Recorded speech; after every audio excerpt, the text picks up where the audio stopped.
think it's just downloading the.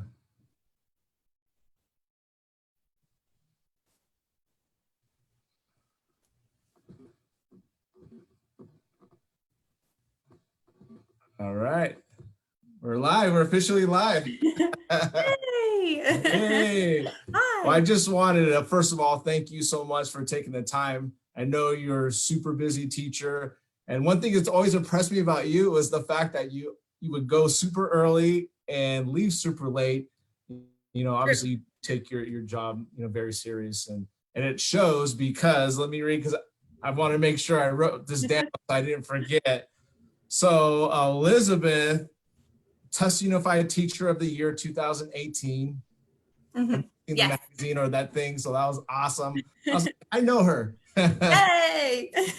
And then OC semi-finalist Teacher of the Year 2019. Yes. Awesome. I think I told you my prediction is you're going to be Teacher of California 2020. Well, thank you. It's very nice. Those honors are very nice, but it's very nice to get those recognitions. Oh, I bet. Well, I think parents right now are appreciating teachers a lot more, because now they kind of are in your shoes, and to deal with 1 or 2 or 3 kids compared to 20 plus, I mean. Oh yeah, very different. When we were dealing with like 30, the most I've ever had was 36 in a classroom at one time, and making sure to get to each and every single one of them and their different personalities. So I can only imagine at home, because my favorite is sometimes kids even at school are a bit different than when they are at home, because it's their comfort spot. It's what they have. Usually the environment is so much different at home, and now you're trying to change that environment into a school environment at the same time. So it's a hard adjustment. No, that's true. Sure. And I didn't even think about that, because I noticed, my son's crazy. So we started taking him to Sunday school. We're like, oh my gosh, please, please. And then the teachers would be like, oh, he's so quiet. He's so nice. We're like, no, that's my son, not the kid next to him, but. Exactly. Oh, at parent conferences all the time, they're like, they don't act that way at home, but at school, they're great. They're wonderful. They're respectful. Yeah, it's funny. But the parents are always like, well, we'd rather them be that way at school. Right. So I'm sure that gets frustrating for parents trying to teach their kids, because at least, when you're the parent, you can actually, you're not listening. Yeah. So I was hoping that you can just give us some kind of like tips and pointers for parents that are teaching their kids at home or helping them out, in the different, I guess, levels, whether it's elementary, high school, maybe even college. I mean, sheesh. For sure. I teach 5th grade. So my students are 10 to 11 years old, and I've mostly taught 4th, 5th, and 6th grade. So that's the age group that I've worked with the most. I know for my students, even in our classroom, having a set schedule really helps them. And once they know the schedule, then it becomes much easier. So a set routine, a set schedule really helps. I know sometimes that's not always going to be possible, especially with parents trying to work as well at home. Right. A lot of times, some of my kiddos who struggle with that, if they see it visually, so if you have like a small whiteboard or hanging it up so that they know, and it kind of helps them, especially the older ones, to be a little more self-independent, especially if they can see that schedule and they start to know, like, okay, at 9 o'clock is when you're going to start working, you're going to start reading. And so having a clock next to it, especially they can learn how to tell time, that can definitely help in that regards. And especially with the older ones, having them help in making the schedule, getting their input makes them feel, it'll be more motivating for them, and they feel like they had a say. So having them kind of talk it through with you as far as when's the best time for them and for you. So doing it together as a team would be really helpful in that. That's a great point. Yeah. Do you suggest to stay on the same schedule as they were in school, like whether they start at 8 and then go, or do you take breaks? Or definitely chunking it. It really depends on the child. I have some students who right now they don't do any of their work. I kind of schedule it from 8 to 2. like our normal hours. And so from 8 to 12, we do like our Google Meets. They come and ask questions. That's when we're more interactive. And then from 12 to 2, I'm more creating more curriculum, answering their emails and messages, but not so much through Google Meet is what we use.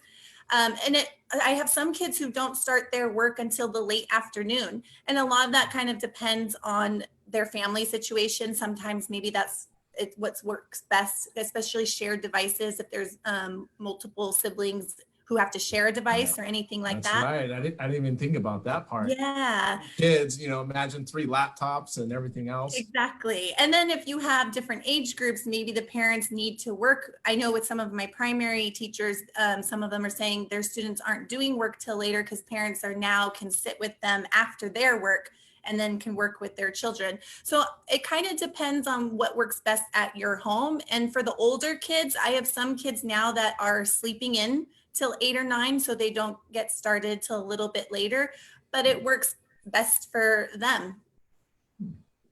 Nice. I'm sure they're happy to be able to sleep in.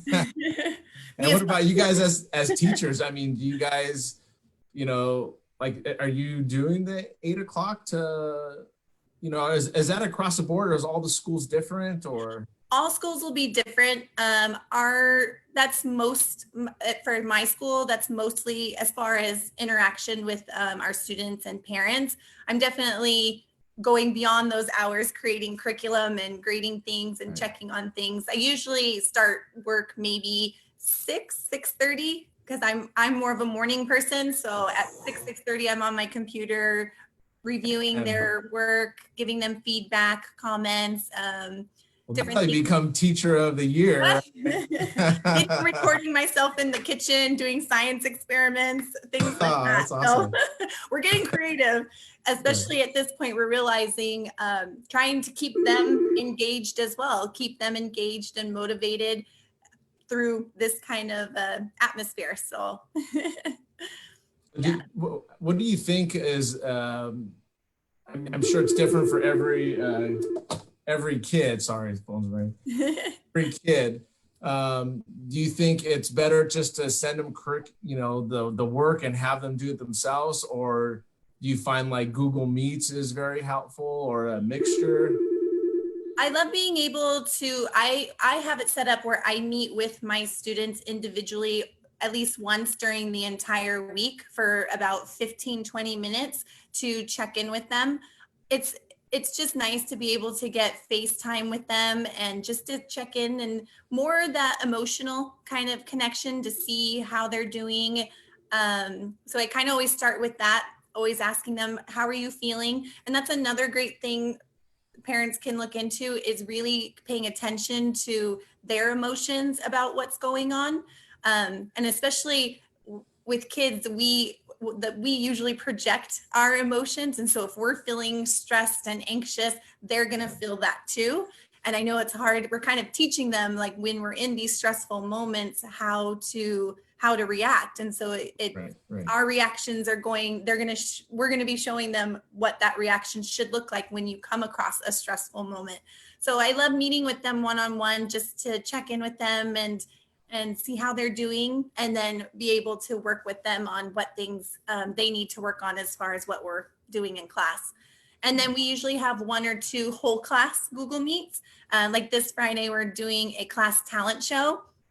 It's coming to the end of the year, do some fun things. We would have had a talent show if we were at school, or our school play got canceled. So just giving them the opportunity to show off something that they're good at and feel positive about it. Oh, that's awesome. Yeah. And that's a good thing too, parents could do, is having like a passion project. If there's if kind of scheduling, if you get this work done, then you can work on something that they really want to do. So some of my science experiments, I don't make it mandatory because I know maybe the parents or the families don't have all of the supplies. Most of it is stuff most people would have in their kitchens, but they could use it as a passion project, or something like, you want to let's do this science experiment. If we get these things done, then we can do that. So finding their interest and using it as a reward, especially I think those rewards are so much better than a toy or money. Right. But giving them time to do something that they love to do. Right. And there's nothing better than when you actually accomplish something, like Exactly. from scratch, or, Exactly. Yeah. kitchen blow up. Yes. And one of my students, she sent me a video of the mess, like chemical react, because that's what we're studying is chemical reactions. And so she sent me, and it's great to see those videos from them, that they're having fun and them working on their music and art and different things that they're passionate about. So that's a great idea too, is some kind of reward system, but leaning towards something that they would be passionate about actually doing versus a toy or something like that. Right. Huh. Yeah. So any other tips that you can think of? I know you went over the schedule, award them with something cool like that, if they accomplish all their task, or. Yeah. And having them help in making those decisions is definitely going to reel them in if they feel like they have a say in all of those things versus Right. you telling them that this is how it's going to be. It's kind of just making them feel like they're a part of it. Right. And being honest, I find when I'm honest with why I do what I do, the kids understand it. So I'm like, we can't For do this right example, now give me an because, example. oh gosh, in class, like if we can't do a certain experiment and they really wanted to do it. I don't tell them because I said so. I never say we're not doing it because I said so. I always give them, I always tell them there's a reason behind my madness. But I give them a reason why we have to change something, or we're going to do it this way. And maybe it's not something they would like, but they kind of respect it more because they know the reason why behind it. And of course, age appropriate, depending on your child and what they can handle as well. So That's just a good tip in general. Yeah, in life. Yeah, I'm gonna have to use that. I'm writing that down. Right? So true. And then what about the parent?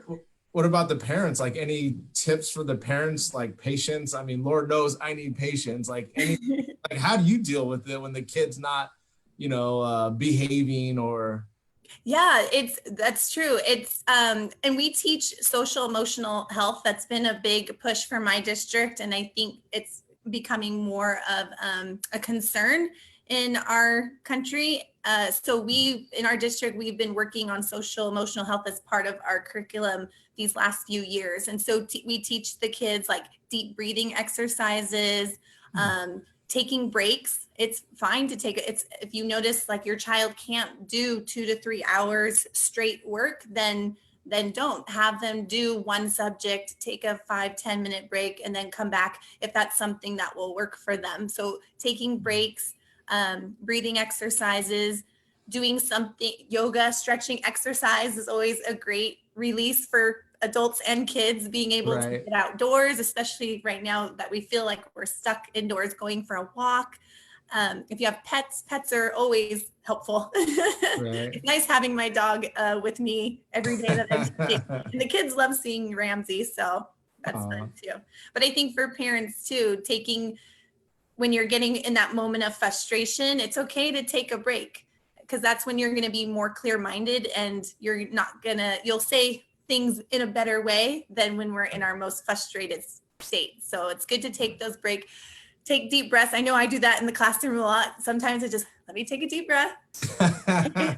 Let's reword this a different way. Small steps instead of seeing the big picture, like small goals.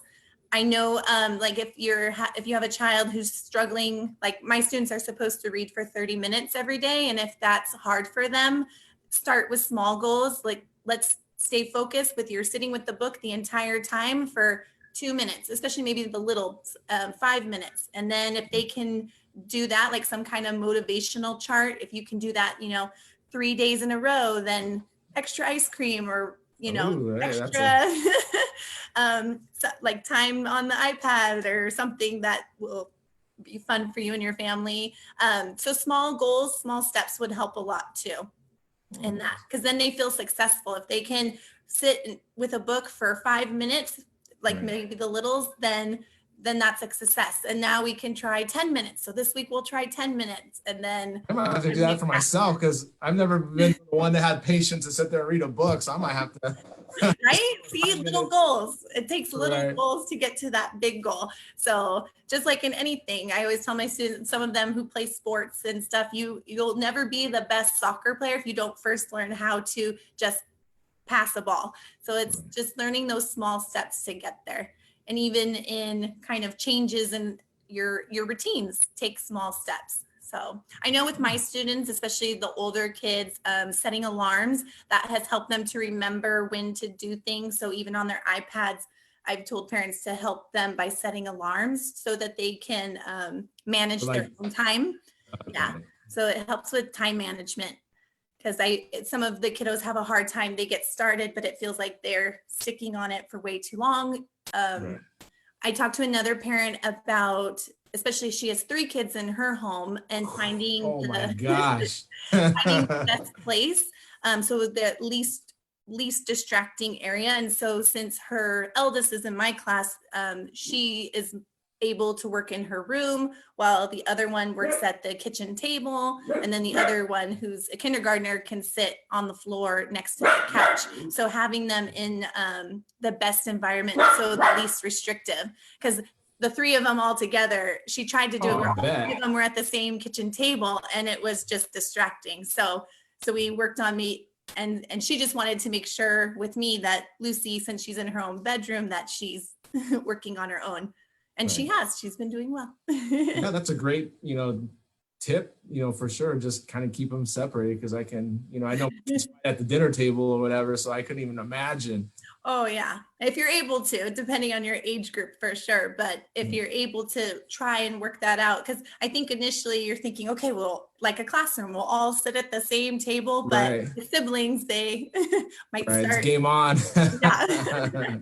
Well, what about I know times has changed, since I've been to school. Like what about like discipline? Like how does a teacher discipline a child? In my days, I went to a private school so back then you actually got the SWAT, and it kind of kept me in check. And I know you could never do that today, but how do teachers today punish a kid for, not, being bad, I guess is the only way to put it.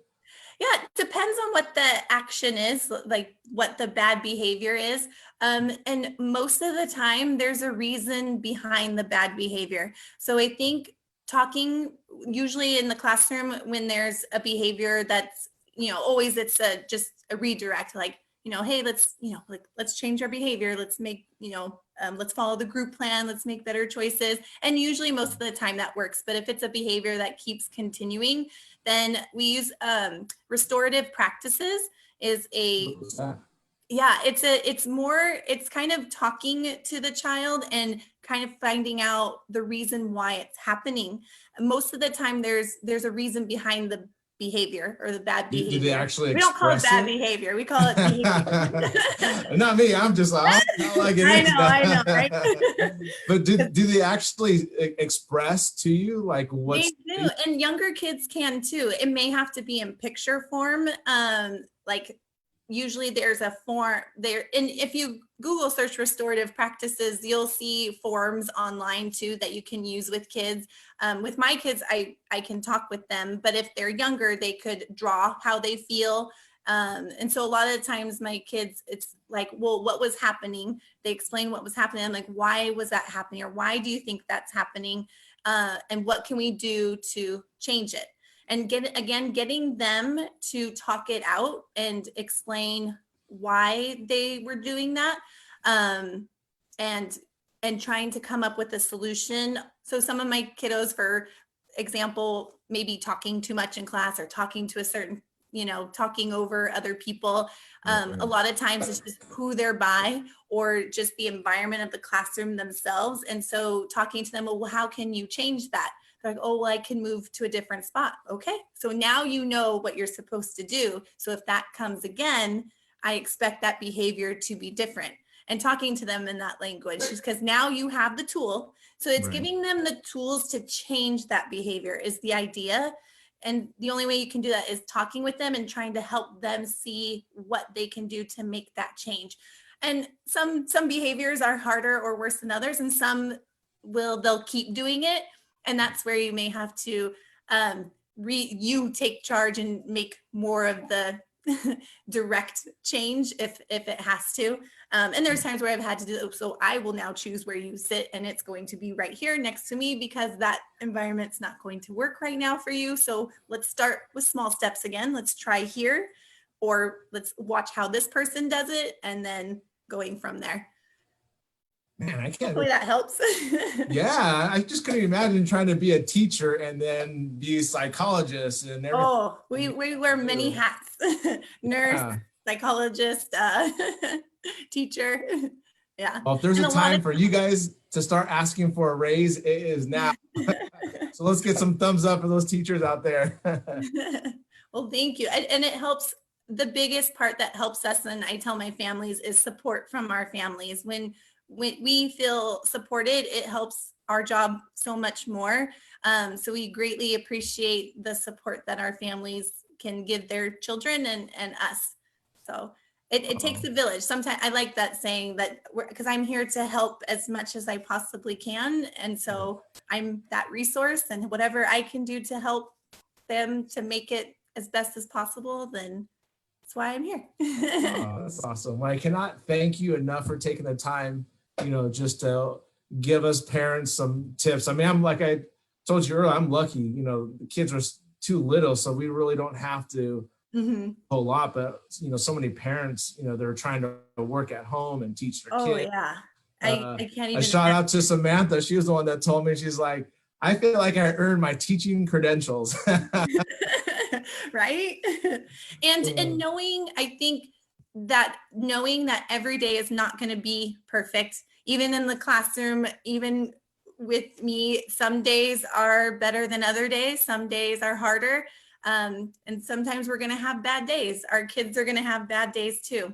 And so knowing that that's okay, and that we get to try again tomorrow. No wonder you're such an awesome teacher. Oh, I just wanted to thank you, and I'm sure the parents out there, thank you. And we want to thank all the teachers out there, because you guys really have shown, all of us that, it's without you guys, geez. I mean, you guys are amazing, and I know you guys don't get the credit that you deserve. But I know now, you guys will, get at least more, from us and everyone, so thank you for taking care of our kids and going above and beyond, especially you. So I know you're well, the parents are very, very lucky to have you. Thank you.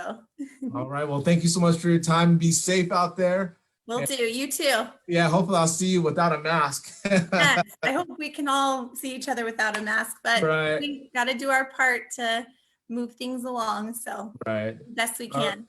All right. Well, take care. Be safe out there. All right. Sounds good. Thanks, John. All right. Take care. Bye-bye.